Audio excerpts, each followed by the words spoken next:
Hello again, everybody, and welcome back to the Accelerator with Michael Conniff. That's me. We are a podcast devoted to all things that have to do with founders, startups, entrepreneurs, also the VCs, angels, family offices, investment firms that help them.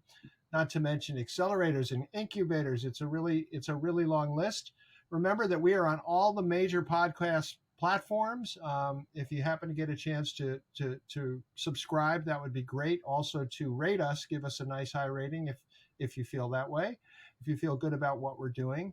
But a good example of what we do is today we have with us on the accelerator Giulia Imperatrice. She is the COO of the WEVE Acceleration in New York, and we're going to talk about all kinds of international acceleration today. Welcome, Giulia. Great to have you. Thank you, Michael. Thank you so much. Excited to be here. Yes. So tell us, I want to get into your story, your personal story a bit, but tell us about Weave Acceleration and what is your niche in this ecosystem? Because I really think it's pretty unique, as far as I know, as far as I've been able to find out. Absolutely.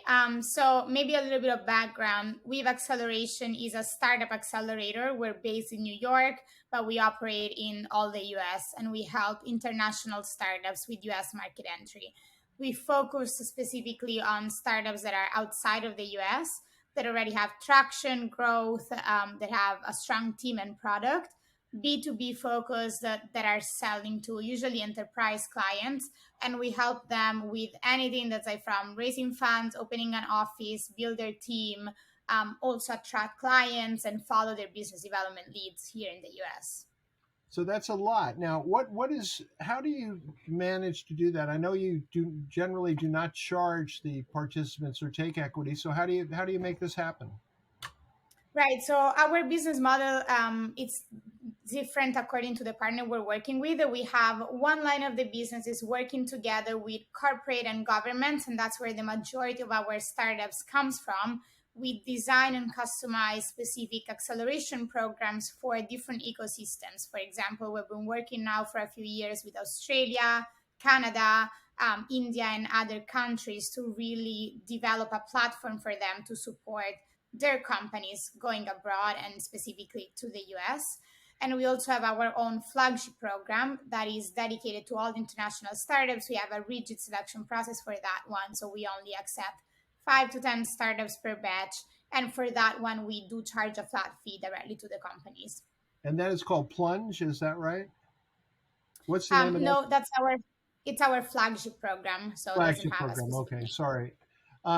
So why would a country, and I assume you might go to the Trade Ministry or the State Department or something like that. First of all, I guess, where do you go within a country, and what's your pitch to them to support a company coming to Weave in New York City?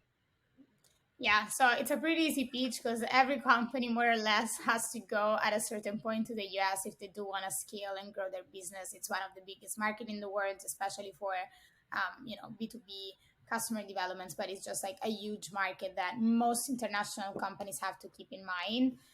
We mostly work with international trade agencies, trade commissions, chamber of commerce, anyone that within the government has the mandate to really support the export import. So we also support them sometimes with scouting companies that they want to attract to their home country, but mostly work with the trade agencies to support the growth in the US. So, what would be an example? Say you go to Australia where you do a lot of business. What's your pitch to them, and why should they support what you're doing? Yeah, so with them, they have a very strong fintech community. They had a lot of very interesting startups that have grown internationally, that have become unicorns, and they do want to support that ecosystem and help them continue developing. It's great for Australia because eventually that's where the headquarter of the companies is, of the startups. And if they do grow their business internationally, they're gonna bring even more, money into their home country, hiring more employees, keep growing their business. At the same time, they don't really have that platform in the US because Mm. they are not from here originally. They don't have the network, they don't have the means. And so that's where the partnership begins. Our pitch is more an understanding of the needs and like where they're coming from, what their companies need, and then we design together what is the best tool to achieve those goals and objectives that they have internally. And that could be through short-term programs. So sometimes we have done, a one-off boot camp. Sometimes it's more 2 weeks, 3 weeks. It depends on what's the scope. 99% of the time, the real goal of these agencies as well as the companies is to set up foot in the US, which is legally speaking. So anything that's administrative procedures, building a team, opening an office. And then right after is really finding those clients and raising money. And for that, we do have the network, the experience, the mentors, and the infrastructure to really support them in that growth effort. And tell me a little bit about how you got to be in this position, because I'm a very observant interviewer. I noticed that you're Italian. So you're an Italian in New York, working with startups and councils and state departments and chambers of commerce all over the world. So and you're not that old, Giulia. You're quite young, in your 20s. How did you get to this spot? How did that happen? Yeah. So, well, first of all, I love working with the startups, and that's kind of been the driver for my entire career. When I started right after I graduated business school in Europe, in France, and I started working for big banks and international organizations, and very, very quickly realized how much I loved getting things done in smaller environments. And Mm-hmm. that's when I started consulting early stage startups on their business models, really helping them attract investors. And this was back in Europe, implementing any processes that they need to support their growth. I then joined a French unicorn, and specifically helped them structuring their US partnerships to grow in the US. So that kind of was the initiator of my current role.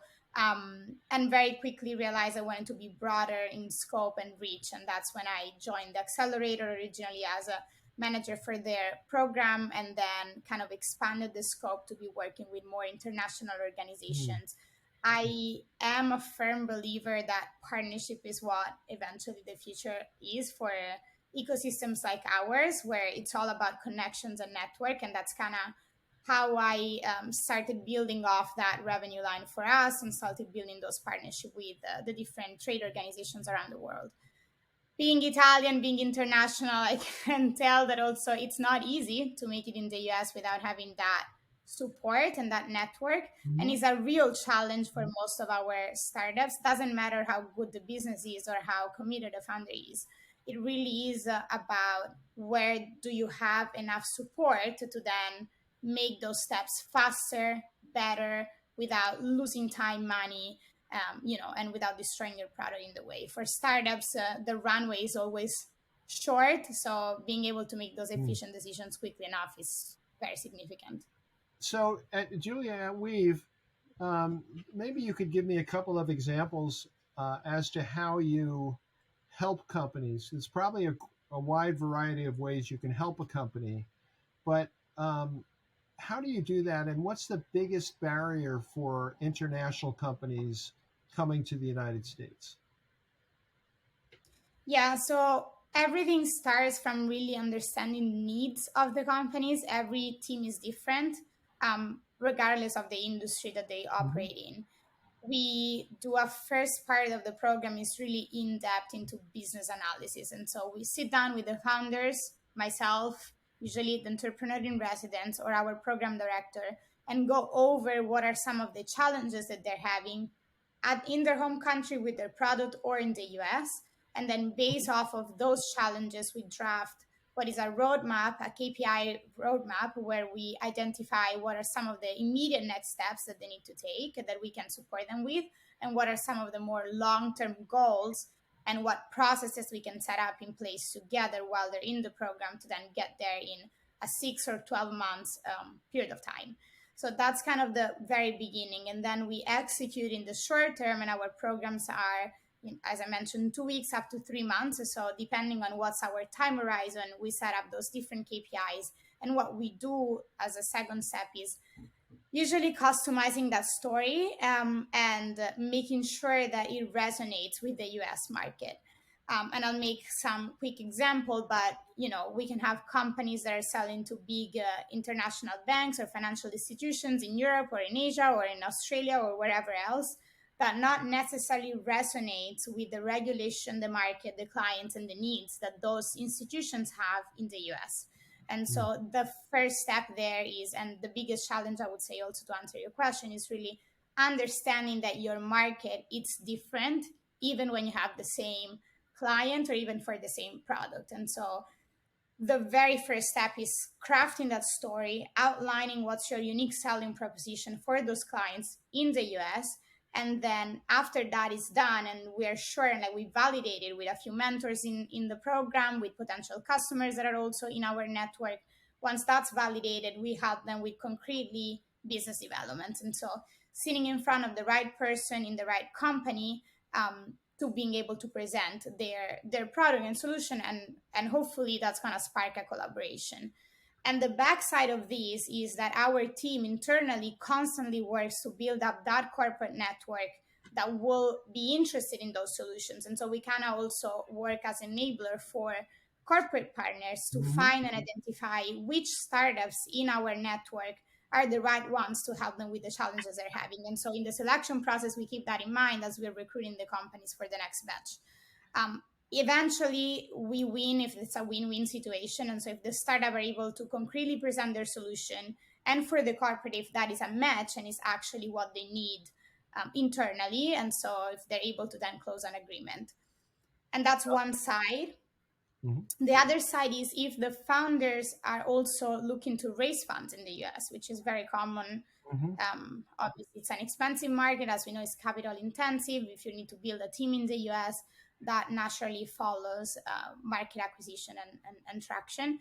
We help them structure what their fundraising strategies. We don't necessarily invest ourselves or connect directly investors. Yes, if it's a good fit, but most of the times we actually help them structure what their fundraising should look like, how much they should be raising, at what valuation, Mhm. for what scope, how would they deploy that funding, and then put them in front of the right investors. So not only validate that, but to start building those relationships for when they are ready to go out and put out their asks.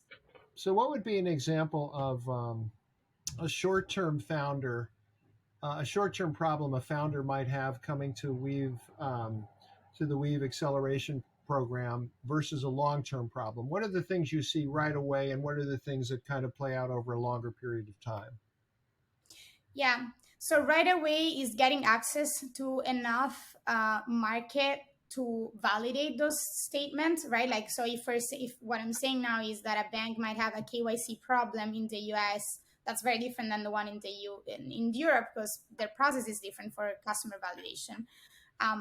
That for them coming here is not having enough mentorship or enough contacts in the industry to validate that statement, right? Like, and they're saying, okay, so this is what we're doing. Is this also a challenge here? And who do you ask that question to? You can do it through surveys, you can do it through trying to get it out with marketing, with your team, but that's very Mhm. expensive and challenging for a single founder coming to the US. While through us, we help them customize what those questions look like, and then also present them in front of the right people that could answer those questions. So that is a very immediate challenge that they have, and we help fix. But the other one is also all the infrastructure behind it, meaning, do they need to incorporate in the US? Do they need to do a Delaware flip? Yes or no?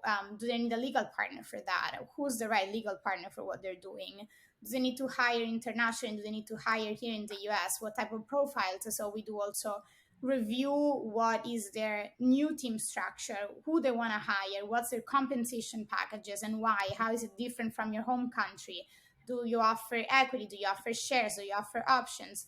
What's the baseline in the US? So anything that really goes into how do I set up my entity here, and how do I operate that efficiently with my first 2 to 3 hires, which is what they're usually looking for Mhm. when they come to us. So, as you know, I'm working I think you know, as an entrepreneur in residence at Startup VC, which also works with international founders, and at a different stage than yours, and sort of a different purpose, I think. But what I have found interesting is that when companies come to the United States from another country, they have a pretty simple but strategically very significant decision to make. And that is, am I going to become a US company, or am I going to become, say, a Spanish company in the US? Um, in other words, even though at Starta they incorporate in Delaware, I think almost every time, so they're technically a U.S. corporation, but it's not just paperwork, right? It's like a big commitment. It means that people who are working in the company back in other countries, um, like the relationship is going to change. So what is your advice on that? How do you decide whether, or how do you help founders decide whether to go ahead and make the plunge 100%, be a U.S. company with all that implies, or to sort of moderate that and be more of a company that is based in their home country? What's your Yeah, advice that's on an that? excellent. It's an excellent question. It's very hard to answer because I really think it depends case by case. Usually, what my advice would be is for companies that are going through our type of program, so they're a little bit more mature than the one you guys are following at Starda. They usually, when they're ready to make the jump to the US, they're ready to go for larger funding. So it's usually 10, 20, $30 million in funding Series B. They're looking for a lead investor in the US. Mm, They already assess the fact that this is their main market, right? So that 60-70% of the revenue is eventually going to come from the US. And when you mm, are at that stage, it makes absolute sense to incorporate in the US and start building those processes to make the flip. Versus we did have other companies that don't necessarily, for example, need to be located in the US. They might have a product that can be sold from anywhere. Their tech team is entirely in another country.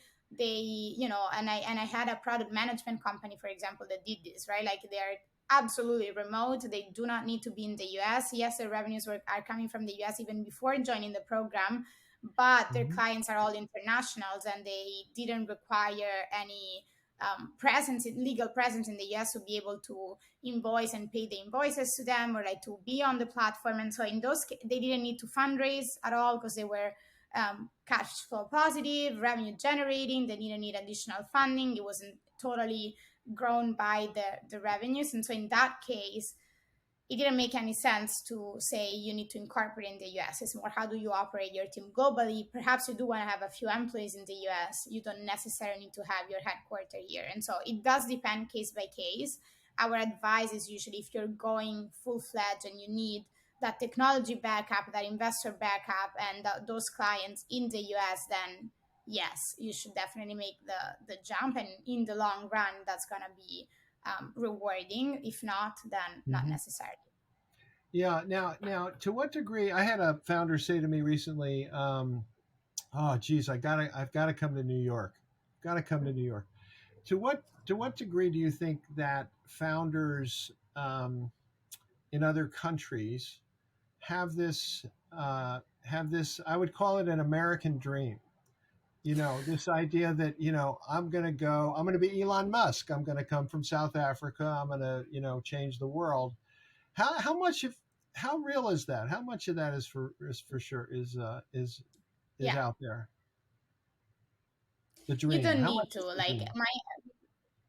my short answer to that was just you don't need to be here to validate and test your market, because we have, and I mean the pandemic taught us this, right? Like we have been running programs entirely remotely for 2 years, and we had companies Yeah. closing deals with huge financial institution fundraising, like Right. anything, and they didn't move from their own house. So it is possible to move the needle even virtually, especially today in 2022 for sure.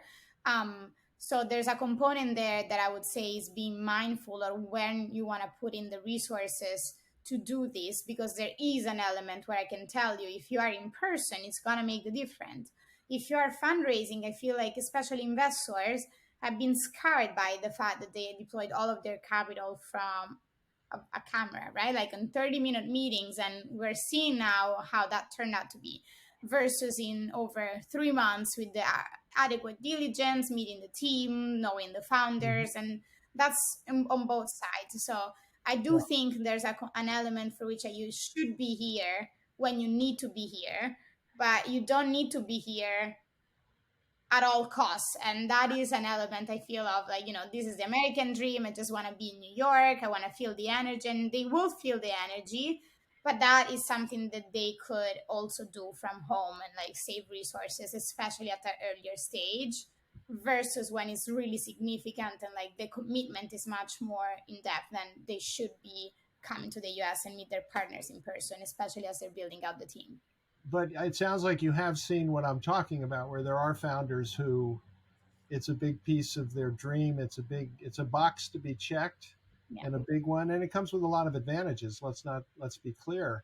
But don't you run into things like that I've seen at Starta and elsewhere? Is that if somebody decides, okay, I'm going to run this company from the United States, now they have to make sure they have the right visa or green card. They have to be, lined up in terms of immigration. A lot of times, I've seen they have to leave the country. They can't stay here indefinitely on certain types of visas. So, what is your advice on that? How involved do you get in the immigration Yeah. conversation? Well, it is very painful. I recently was talking about this because I'm not sure if you heard, but there's gonna be an entrepreneur visa. I think it didn't really pass through House and Senate yet. The W visa that would be just specifically for certain founders, which I think would encourage more and more founders to come and get access to a visa. But the visa process is extremely painful, especially if you're not at that stage of growth that justifies it. There's the investor visa that's very not very easy to obtain, but is pretty simple. Like if you meet the criteria, it's very likely you're gonna get it. Depending on the country, it's gonna take more or less time. We get involved to a certain degree, but immigration is something that is really founder by founder. There's so many different type of visas that finding the right one is based on who you are, what's your skill set, what's your background, and what your company does, what's the investment that you put into the company. Are you going to open an office here or not? How much are you going to Mhm. invest in the company here? If you are a mature founder with a mature company from abroad coming to the US, that process is much easier because you are going to be able to meet the criteria for an investor visa, most likely, or if not, for an O visa, that's extraordinary ability because you have been, Mhm. as a founder of a company, you usually do meet those requirements. As an early stage founder, on the other hand, you don't necessarily do. And so that becomes very tricky and very complicated to stay long term and to be able to run our operations. And I also just think it's a lot, of energies. The US is not an easy market, it's complicated. And so if 100% of your time goes into finding a visa, being able to stay here, try to run operations, and you kind of forget of your team at home, that eventually is going to hurt your growth as a company in your country. That it's something that no founder should want to have. Yeah, it's tough. We're talking with Giulia Imperatrice. She is the chief operating officer at WEVE Acceleration in New York City. They work with um, companies from around the world. They also work with government agencies from their home countries to finance, at times, to finance their programs. So maybe you could give me a company or two that you're particularly proud of that you've helped as kind of case study for what can really happen when people join your program. Yeah, it's hard to pick. You're asking me to pick among what I feel like they're all my children now, but no, there's a few I companies want that have you to been. pick. I want you to pick your child. Yeah. You can have two. How about that? I'll give you two. Yeah, thank you. That's helpful. I'll pick one for fundraising, I guess, and one from the business development side. One company that we had in the program, and I was super impressed when I read the article, just fundraised $100 million from US investors here. And I remember helping Alex, the founder, the company is Infinite. When the company had a different name, we joined the program as Hubstairs, and I remember helping him crafting his speech for investors. He was going for a $1 million raise at the time. He was really building out his story here in the US.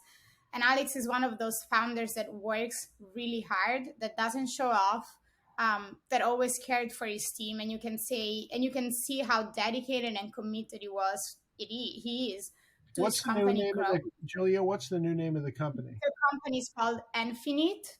I can Infinite. send it to you. Infinite. Yeah, Infinite, and it was previously called Hubstairs from France. Okay. Um, yeah, and this is the story of a founder that has put all of his efforts into the company and then eventually was able to make it happen. He has been coming here to the US every single year. He has been really done tremendous effort to also partner. Like, I know that he participated in after the program in other events with the French tech, French founders. Like, he really did leverage his ecosystem to continue building. He stayed in touch, participated with us in a few learning expedition with big clients after the program was over. It's just like one of those people that keeps engaging the network and the ecosystem. And 3 years after, you see he's raising $100 million from those investors that he was engaging with earlier on. So he has done Great. That's a everything big he one. needed to. That's a big one. And okay, give me one more. One for business development. Can I say a few? One did another amazing story is actually Zigzag Global from the UK.